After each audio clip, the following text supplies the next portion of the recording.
Morning. আজ হচ্ছে আমাদের ঘরটা পরিষ্কার করে ঝাড়বো। ভীষণ ঝুল পড়েছে আর নোংরা হয়েছে ঘরটা।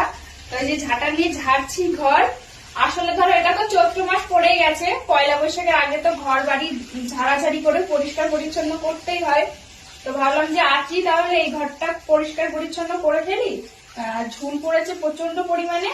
সকালবেলা উঠে ঝাড় দিচ্ছিলাম, দেখি অনেক ঝুল নোংরা। ভাবলাম তাহলে আজকে ঘরটা ঝেড়ে ফেলি চৈত্র মাসে, তাহলে ঝাড়তেও লাগতো, ঝাড়াও হয়ে যাবে। আর অন্যান্য ঘরগুলো বাড়ি ঘর অন্যদিন আবার ঝাড়বো। একদিনে তো সবগুলো করা সম্ভব না, কেননা এই ঘর ঝেড়ে মুছে সবকিছু গুছিয়ে জিনিসপত্র বিছানা চাদর ফাদর চেঞ্জ করবো, ধরো অনেকক্ষণ লেগে যায়, মানে সারাদিনই ধরতে গেলে লেগে যায়।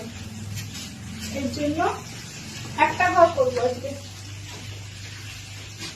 দেখো কেমন নোংরা বেরোচ্ছে, এগুলো সব ঝেড়ে ঝেড়ে এইগুলো সব ধুয়ে দেবো। এই পুতুল টুতুল গুলো এগুলো সব আজকে ধুয়ে দেবো, অনেক সারাক্ষণ লেগে যায়। কত ঝুল, বাপরে। করি এইগুলো সব, এই যে এইগুলো সব সার্ফ দিয়ে ধুয়ে দিয়ে এগুলো একদম পরিষ্কার নতুনের মতন হয়ে যায়।